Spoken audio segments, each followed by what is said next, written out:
Welcome to Pharma Portal, everyone. In the next 15 minutes, I'm going to simplify something that usually takes months to understand the complete ICH quality guidelines. We're talking about 14 categories, 50 plus guidelines, one global system that controls how every medicine you take is made, whether you're from India, US, Europe, doesn't matter. If you're in pharma, this is your foundation. So stay with me. By the end, you'll see the entire picture clearly. So let's begin. Correct. First, what is ICH? ICH stands for the International Council for Harmonization. Founded in 1990 in Geneva, its one mission is to harmonize pharmaceutical regulations across the USA, Europe, Japan, and now India too. Before ICH, a drug company had to run completely different studies for every country in which they wanted to sell. ICH changed that. One data package accepted globally. There are four categories of the ICH guidelines: the quality, the safety, the efficacy, and the multidisciplinary guidelines. Today, we will discuss both the Q series, the quality guidelines, are the ones we're covering today, 14 subcategories of them. And here's the bottom line: if you work in pharma, you live and breathe these guidelines whether you know it or not.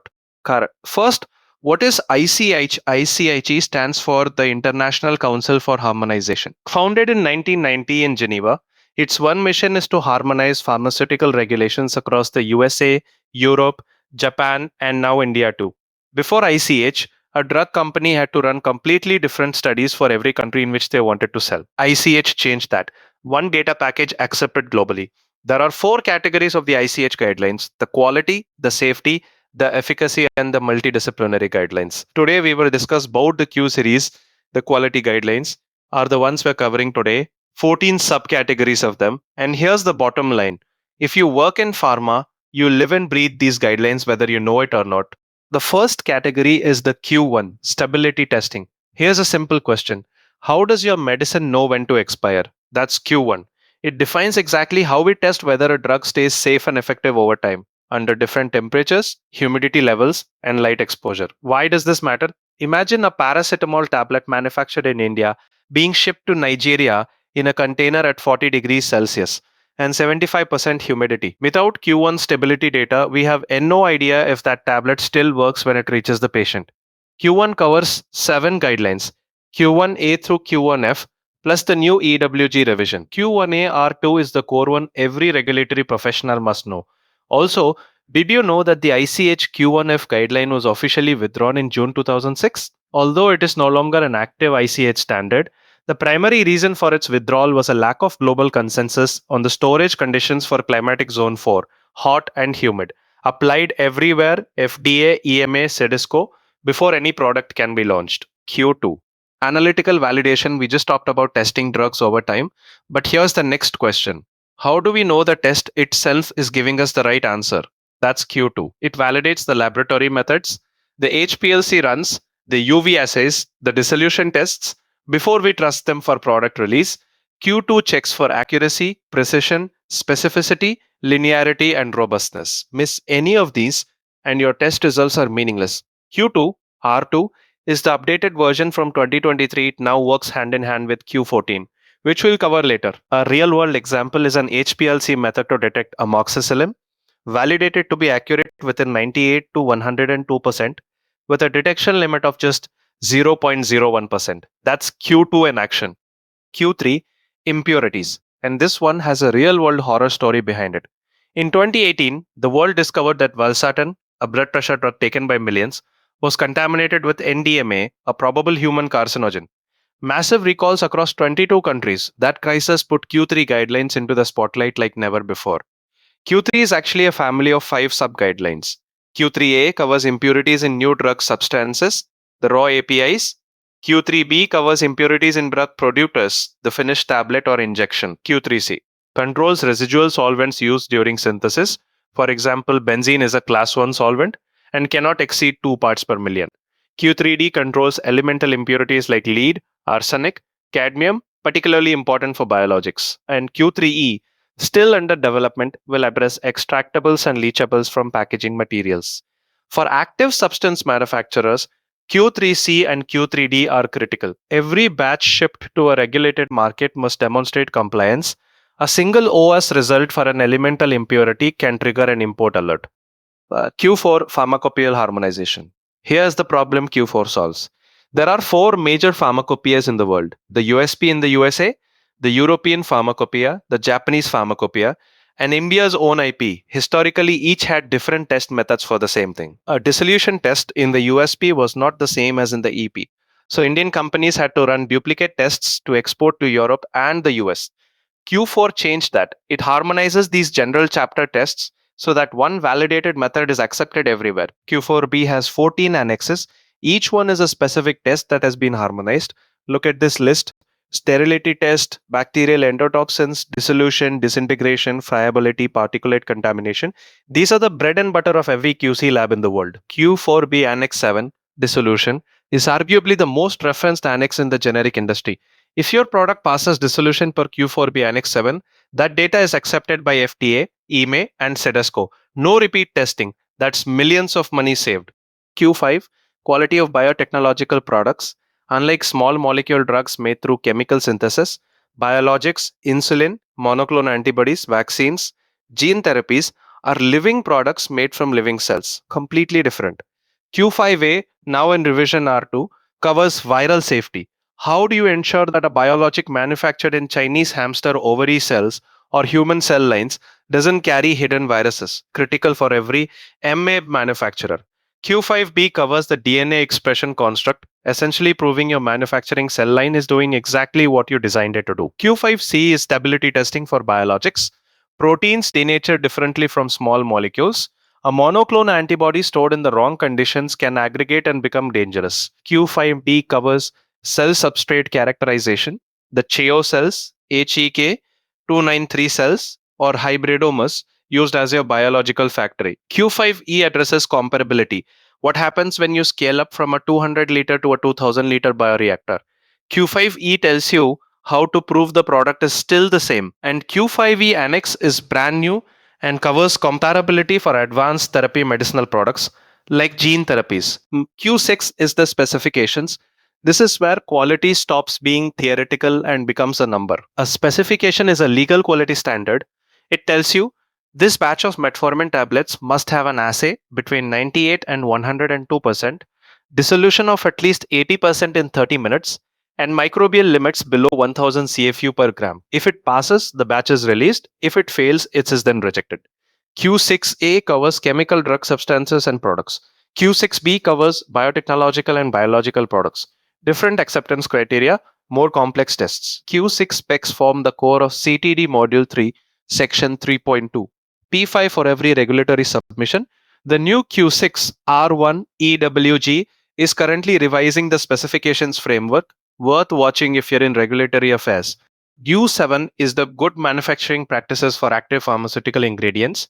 Q7 sets out the GMP requirements across the board: facility design, equipment qualification, personnel training, documentation, laboratory controls, process validation, change control, and self-inspection. Our India manufactures approximately 20% of the world's generic APIs. Almost every global generic drug has an Indian API somewhere in its supply chain, and all of those manufacturers must comply with Q7. The US FDA's 483 observations and warning letters issued to Indian plants almost always cite Q7 violations: poor documentation, inadequate OS investigations, data integrity failures. Q7 Q&As published separately clarify common interpretation questions that come up during inspections. So in short, Q7 is your daily operating manual. Q8, pharmaceutical development. This guideline changed how the entire industry thinks about drug development. Before Q8, drug development was largely trial and error. You tried formulations until one worked, then locked it in. If something went wrong post approval, every change needed regulatory sign off. Q8 introduced quality by design, called as QBD, a completely structured, science driven approach. It starts with the QTPP, quality target product profile. Before you even begin development, you define what the ideal product must do. For example, a sustained release tablet that might be deliver the drug over 12 hours with no food effect, stable for 24 months at 25 degrees Celsius. From the QTPP, you identify critical quality attributes, the CQAs. These are the properties the product must have, such as dissolution profile, particle size, polymorphic form, impurity levels.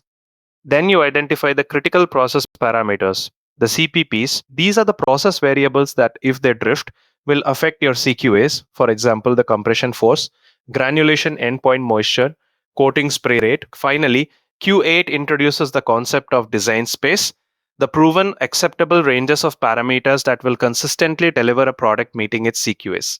Within the design space, you can move freely without prior regulatory approval. This is the foundation that Q9 and Q10 are built on. Q9, quality risk management.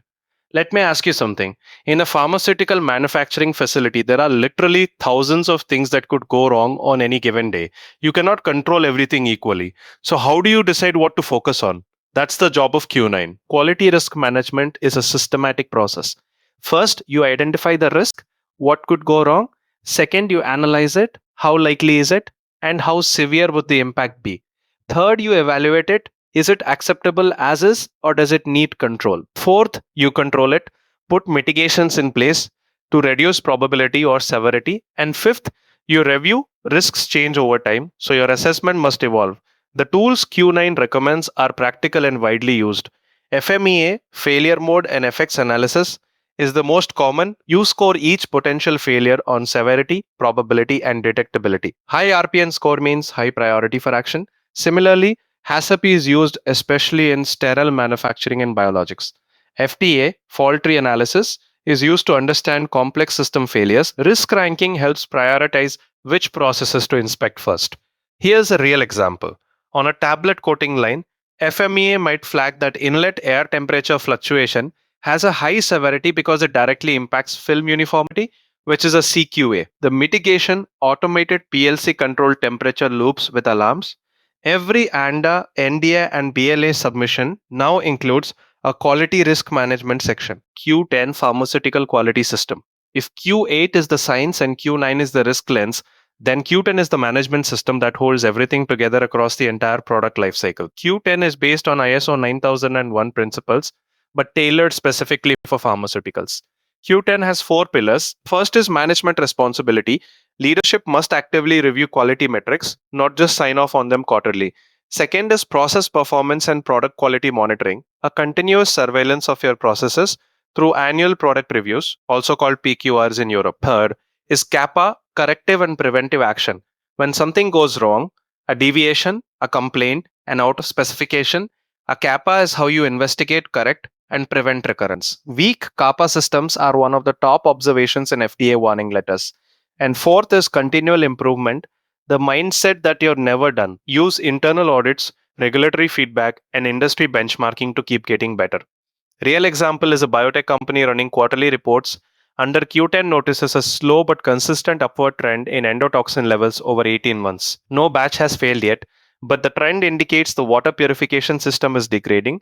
They replace the system proactively, zero patient impact. That's Q10 working exactly as intended. Q11 is the development and manufacture of drug substances, where Q8 focuses on the drug product, the finished tablet or injection.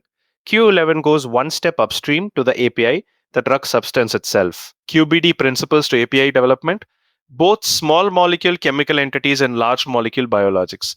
It also details about starting material selection, the Q11Q, and as published in 2017, specifically address how to select and justify starting materials for drug substance manufacture. This is critical because the starting material defines where your synthesis begins, and therefore what impurities could potentially enter your process. An API plant making a kinase inhibitor API might choose a beta amino acid intermediate as a starting material. Q111 requires them to justify why this is an appropriate starting point and demonstrate that all upstream impurities are controlled. Q12 is the pharmaceutical product lifecycle management. Here's a pain that every regulatory affairs professional knows well. Your product is approved. Now you want to change your API supplier, maybe from a Chinese source to an Indian one. Traditionally, that change requires a prior approval supplement in the US, which takes 12 to 18 months. Your product is sitting in limbo. Q12 introduced two game changing concepts. First, established conditions or ECs. These are the product and process parameters that, if changed, require regulatory notification. By clearly defining what is established conditions and what is not an established conditions upfront, Companies and regulators agree on the change management framework before changes happen. Second, post approval change management protocols, PAC-MPs. You file a pre agreed protocol with the regulator saying, if I make this change, this is the data I'll generate, and here's how I'll report it. Once approved, you can implement the change and report it annually. No prior approval needed. For generics companies managing large product portfolios with hundreds of post approval changes annually, Q12 is a massive efficiency gain. Q13 is the continuous manufacturing. Traditional batch manufacturing is like baking one cake at a time. You make a batch, test it, release it, make the next one. Each batch can take days. Q13 enables something completely different, a continuous uninterrupted flow of material where powder goes in one end and finished tablets come out the other in real time. The advantages are significant: smaller equipment footprint, faster response to demand, real time quality monitoring through process analytical technology, and dramatically reduced batch to batch variability. Janssen's HIV drug Prezista was the first FDA approved small molecule drug made by continuous manufacturing. Since then, Vertex, Eli Lilly, and Pfizer have all adopted it. Q13 also covers continuous manufacturing of drug substances, not just finished dosage forms. Q14 is the analytical procedure development, the newest guideline in the Q series finalized in 2023. Think of Q14 as the upstream companion to Q2.